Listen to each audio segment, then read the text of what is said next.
There's a stretch of coast in Bahia where the road literally runs out. Past it, there's no highway, no chain hotels, no traffic lights, just cacao forest running straight into the Atlantic. It's called the Cacao Coast. The town at the center of it is Itacaré. And if you've been watching this channel because you're trying to figure out where in Brazil you could actually build a life, not just visit, this is one of the places I need you to know about.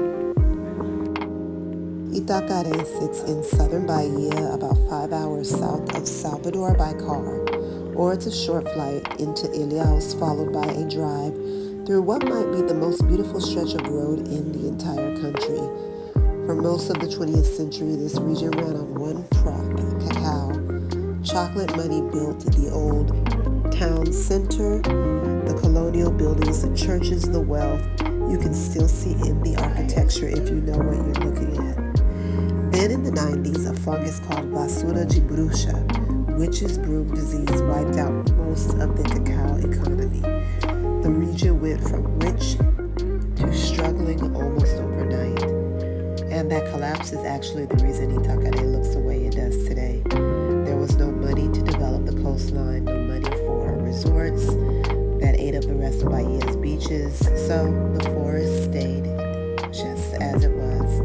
The beaches stayed wild, and by the time surfers and backpackers started to find Itacaré in the 2000s, they weren't really discovering a resort town. They were discovering a fishing and farming town that happened to have world-class waves at its doorstep.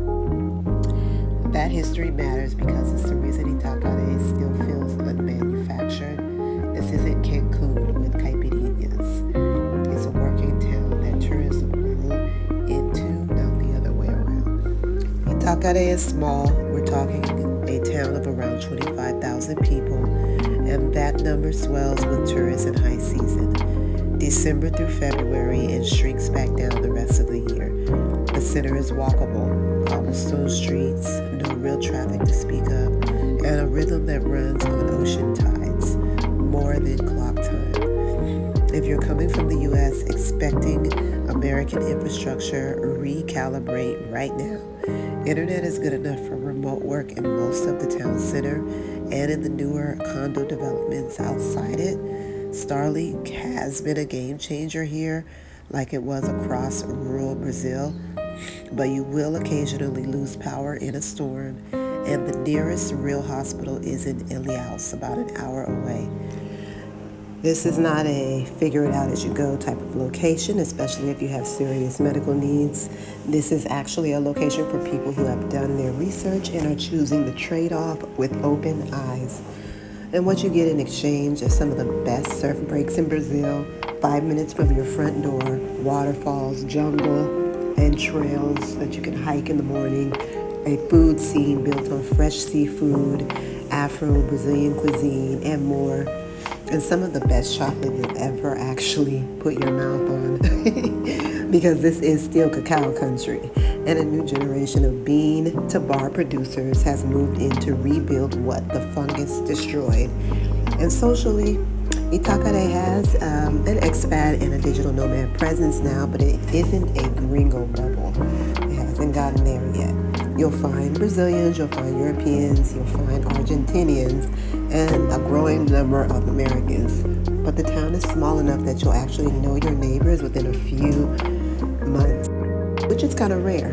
It's valuable, and that's exactly the kind of place this channel is built to point you toward. So let's talk numbers, because vibes don't pay the rent.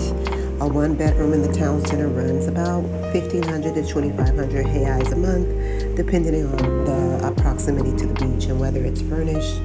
That's somewhere around $280 to $470 at the current exchange rates. And let's go out a little further toward the developments on the coast road, and you'll pay more for the view and the pool, but you're also trading away that walkable in-town life. Groceries here are leaning more in the expensive realm than the rest of inland Brazil, because a good amount comes in from Ilhéus or further out. But the produce and the seafood and other cacao-related items are cheap and excellent because they are local. Eating out is where Itacaré really surprises you. Tourist-facing restaurants near the beach charge tourist-facing prices, but walk 2 streets back and you'll find plates for a third of the cost that are way better. All in all, a single person living modestly but well with a good apartment, eating out a few times a week, a surf lesson a month, because why not, is realistically looking at $800 to $1,200 USD per month. A family needs to budget more for that hour-long hospital drive, for international schooling if that's a priority, which typically means Ilhéus or Salvador, and for the reality that small town also means fewer options when you need something significant. So Itacaré is really for the remote worker who doesn't need a big city ecosystem and wants nature at their doorstep, especially if you're a surfer. Creatives who do their best work somewhere quiet and beautiful, families who are comfortable with a slower pace and are willing to drive for specialized services, and anyone who wants a genuine, still somewhat undiscovered version of Brazil before it inevitably gets more expensive and more built up because it's headed that way. Itacaré is the wrong move for anyone who needs to be near a major airport for constant travel, has medical conditions, who needs the anonymity and infrastructure of a big city like Sao Paulo, Rio, or Salvador. Anyone chasing a beach town fantasy without doing the visa, healthcare, and income homework first. I've seen people move there on vibes alone and wash out in a few months, so don't be that person. Do the research. That's literally what my relocation concierge service exists for, and it's why I built the documentation and the budget pack that's coming out for the insider community. I don't want you learning these lessons the expensive way. So if Itacaré is calling to you after watching this, here's the honest sequence. First, visit before you commit. Visit in high and low season if you can, because this town transforms completely between December and June. Second, talk to people who already live there, not just tourists who did a week stay through the rainy season or through the quiet months. Third, get your documentation sorted before you land. That means your CPF, visa, pathway, your banking, because trying to handle Brazilian bureaucracy from a small beach town vacation mindset is how things go bad. And if you want help with that, the real unglamorous groundwork that makes a move like this actually work instead of becoming a cautionary tale, that's what we're here for. Itacaré is proof that the version of Brazil you're looking for might not be the version everyone's already talking about. It's out there, it's findable, and it's livable if you go in with your eyes open. If this is the kind of place-by-place honest breakdown you want more of, hit subscribe and check the description for the Insider when we get it launched. That's our membership community where I go deeper on cost breakdowns, documentation walkthroughs, and where I answer relocation questions directly. Come on and find your free.